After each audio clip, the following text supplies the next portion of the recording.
A esposa do ex-deputado Daniel Silveira, Paula Silveira, primeira suplente de deputada federal pelo Rio de Janeiro, divulgou imagens do circuito interno de segurança de sua casa, mostrando a chegada dos policiais federais que foram ao local para prender Silveira a mando de Alexandre de Moraes. Paula Silveira relatou: Dia 2 de fevereiro de 2003, dormimos com a janela aberta por causa do calor e por ser um lugar seguro. Acordei às 5h34 da manhã com essa arma apontada na minha direção. Dormia com Daniel e uma criança de 6 anos abraçada em mim. Na hora só pensei nela e pedi para baixarem a arma falando que estava com uma criança. Daniel acordou quando me ouviu falar com eles. Realmente devemos ser bandidos de alta periculosidade para ter esse tipo de abordagem. Os limites de ilegalidades com a nossa família já foram ultrapassados há tempos. Agora já chega a ser... A filha do Daniel faz tratamento psicológico desde a primeira prisão do pai. A mãe sofre de depressão e eu já nem sei mais o que sinto, só sei que jamais esquecerei essa cena. Observação: o dinheiro encontrado em nossa residência é todo declarado. Daniel sempre foi conspirador e não gostava de deixar dinheiro em banco. Até brigava comigo por conta disso, odiava quando eu usava Pix ou cartão de crédito. Enfim, que Deus proteja nosso país e todos nós. O ex-deputado foi preso pelo suposto descumprimento de medidas cautelares impostas pelo ministro Alexandre de Moraes, apesar de ter recebido a graça presidencial que anulou todo o processo. Além de ter tido a sede invadida e todos os seus equipamentos apreendidos no âmbito de um inquérito do ministro Alexandre de Moraes, do STF, que foi posteriormente arquivado por falta de indícios de crime, a Folha Política atualmente tem toda a sua renda confiscada a mando do ministro Luiz Felipe Salomão, ex-corregedor do Tribunal Superior Eleitoral, com o apoio e louvor dos ministros Luiz Roberto Barroso, Alexandre de Moraes e Edson Fachin. Há mais de 19 meses, todos os rendimentos do jornal estão sendo retidos sem justificativa jurídica. Se você apoia o trabalho da Folha Política e pode nos ajudar a manter o jornal em funcionamento, doe qualquer valor através do Pix, utilizando o QR Code que está visível no vídeo ou o código ajude@folhapolitica.org. Caso não utilize Pix, a conta da empresa Raposo Fernandes está disponível na descrição deste vídeo e no comentário fixado no topo. Há 10 anos, a Folha Política vem mostrando os fatos da política brasileira, fazendo a cobertura dos 3 poderes e dando voz a pessoas que o cartel midiático quer calar. Pix ajude@folhapolitica.org. Assista.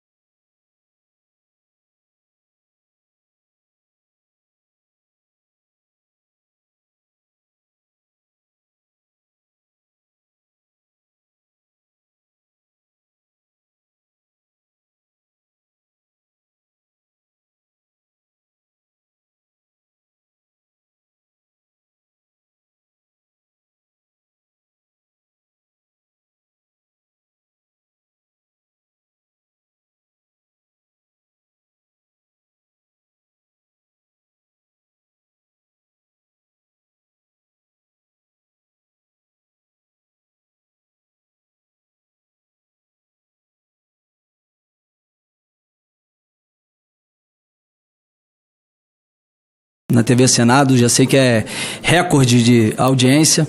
Cumprimentar o senador Girão por essa iniciativa.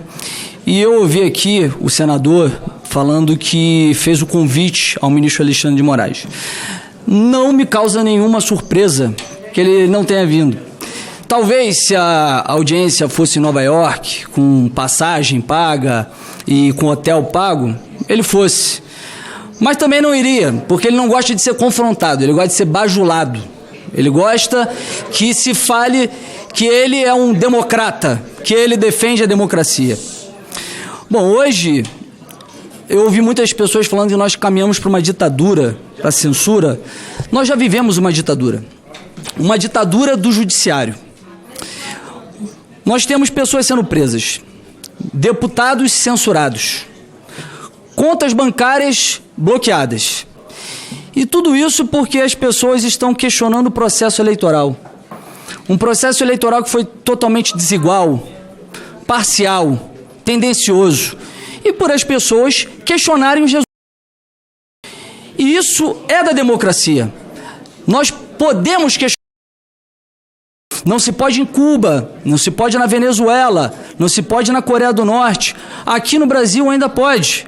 Ou podia, né? O Xandaquistão já está sendo firmado como o novo estado de exceção no Brasil.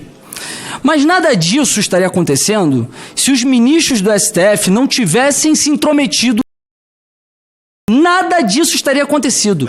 Porque se tivéssemos perdido e soubéssemos que poderíamos fazer,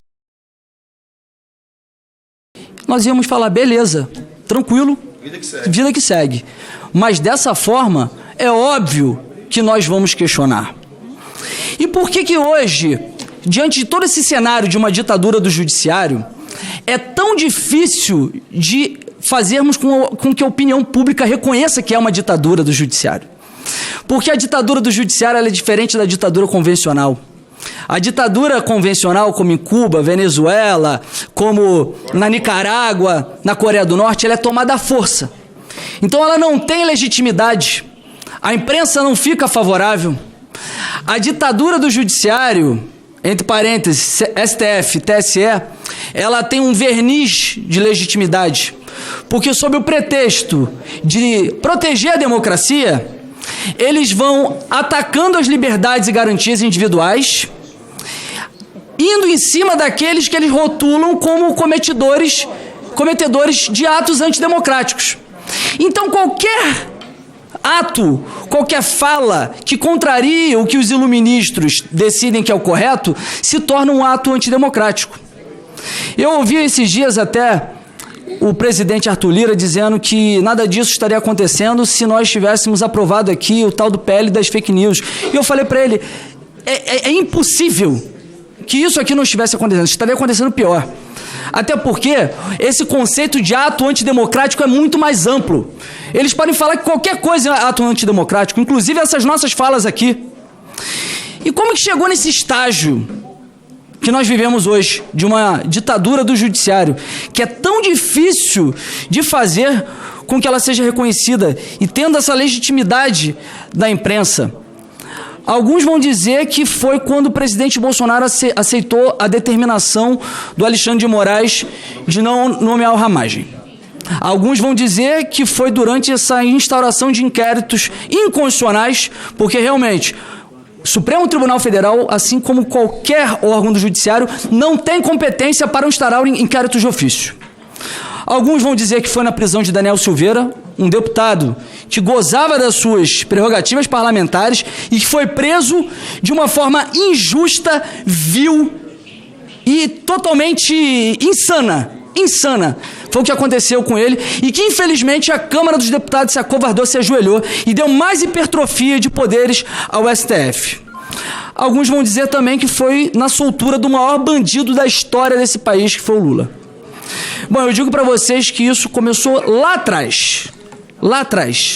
Começou na Constituição Federal de 88, com um mecanismo de freios e contrapesos que colocaram nas mãos somente do Senado Federal. Do presidente Pacheco. Que hoje fica na mão de um pelego, um capacho. Rodrigo Capacho, é isso que ele é. Deixou na mão dele, na mão de uma pessoa, fazer um processo de impeachment de um ministro. E aí tem um mecanismo, porque ao mesmo tempo que eles julgam os ministros julgam quem? Julgam nós, os deputados e senadores. Então fica um círculo vicioso. É uma chantagem viciosa. Não mexe comigo que eu não mexo contigo. E aí a gente fica vendo essa vassalagem que tem acontecido, infelizmente, no Senado Federal, que tem senadores muito bons, como Vossa Excelência, mas tem muito pelego. Eu espero que na próxima legislatura nós possamos mudar esse cenário. E, nesse caso, a gente percebe que quem poderia fazer alguma coisa, não faz, que é o senador Rodrigo Pacheco.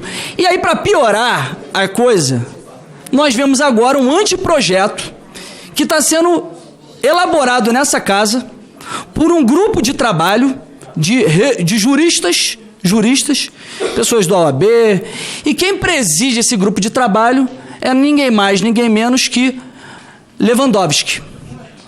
E o que eles querem fazer com esse anteprojeto? Um anteprojeto para reformar, aliás, uma nova lei do impeachment. A nossa lei do impeachment é a 1079 de 1950.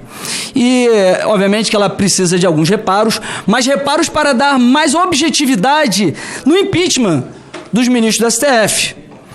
Porque é fato que eles cometem diversos crimes, abuso de autoridade, atividade político-partidária, tem crime a dar com pau. Só que parece que a coisa fica muito subjetiva. Só que, ao contrário, esse grupo de trabalho está querendo blindar os ministros. Está querendo fazer com que seja proibido o crime de hermenêutica. O que é o crime de hermenêutica? É você proibir com que o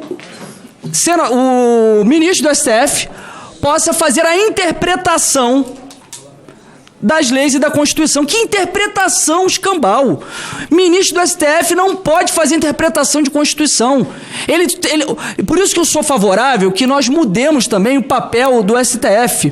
O STF não pode ser esse judiciário que julga todo tipo de crimes e ações.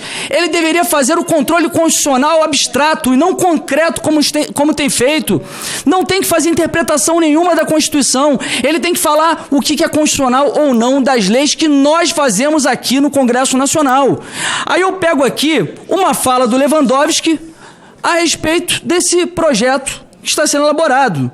E que, olha só como é a canalice desses caras. Eles mandaram para cá, para o Senado primeiro, porque começa no Senado, e nesse caso a Câmara é a casa revisora. Então, se nós fizermos quaisquer modificações, ele volta para cá e eles batem o martelo dizendo que é certo ou não. Vão dizer, não, nada disso que a Câmara fez nos serve e vamos fazer dessa forma. Fizeram isso de forma intencional porque eles sabem que aqui eles têm uma maioria de pelegos que os apoia. Olha as palavras de Lewandowski, da sugestão dele para esse anteprojeto. Eu sugeriria o seguinte, que a comissão de redação propusesse em tempo hábil, oportuno, um parágrafo único com uma redação dizendo que em nenhuma hipótese será considerado crime de responsabilidade a interpretação dada pelo magistrado a um dispositivo legal. Alguma coisa nesse sentido. Ou seja, o que eles estão querendo é ter carta branca para fazer o que fizeram com Daniel Silveira.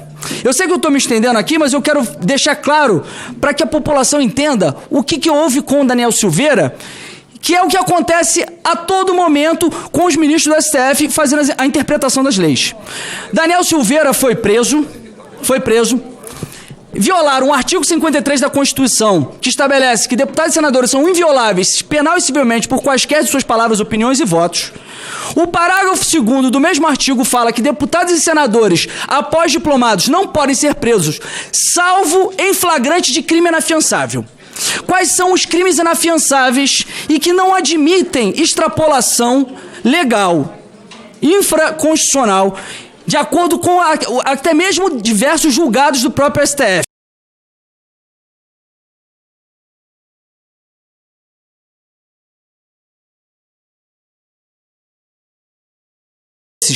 E o STF já se posicionou várias vezes que não cabe extrapolação. Para aumentar o número de crimes inafiançáveis, deveria ter uma PEC.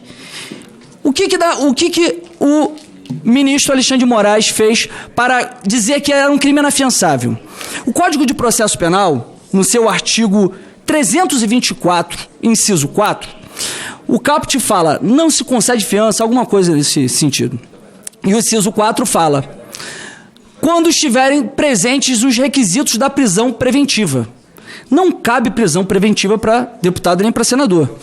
Ou seja, ele fez um malabarismo para dizer que, como estavam presentes os requisitos da prisão preventiva, não se concede fiança. E se não se concede fiança, o crime é inafiançável. Isso é um absurdo.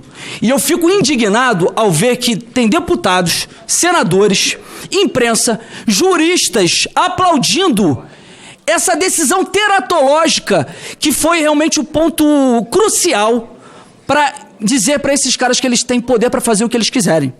Porque o crime inafiançável, ele é inafiançável por natureza, está na Constituição. O furto, por exemplo, ele não é inafiançável. Pode não se conceder fiança para o furto no caso de estarem presentes os requisitos da prisão preventiva. Mas ele não se torna inafiançável por isso. E foi essa canalice que foi feita por Alexandre de Moraes e num conluio entre todos os senadores, entre todos os ministros do STF, aceitaram para condenar o Daniel Silveira. E, infelizmente, a casa em que faço parte, a Câmara dos Deputados, muitos também se acovardaram, dando poderes ao STF. Para concluir, pessoal, deputado, se para concluir, eu digo para vocês que é um momento muito complicado que nós estamos vivendo. A minha esposa fala comigo, você vai ser pai agora? Minha esposa está com 9 meses. Ela disse, você vai ser pai agora? Para um pouco com isso, tira um pouco o pé do acelerador, olha o que você está fazendo. E eu falo para ela, amor, eu não vou parar. Eu fui eleito para isso. E eu tenho certeza que lá no futuro, nós temos 2 opções. Entrar para a lata do lixo da história ou fazer história. E eu não quero ser lembrado pela minha filha como alguém que entrou pela lata do lixo da história. Eu vou lutar até o fim pela liberdade. E quando eu digo que eu luto pela liberdade, não é a liberdade de conservadores. Porque eu juro pelo futuro da minha filha que se fosse até esses canalhas da esquerda que aplaudem essas porcarias que estão acontecendo, eu votaria com eles e eu os defenderia. Muito obrigado. Muito bem, deputado.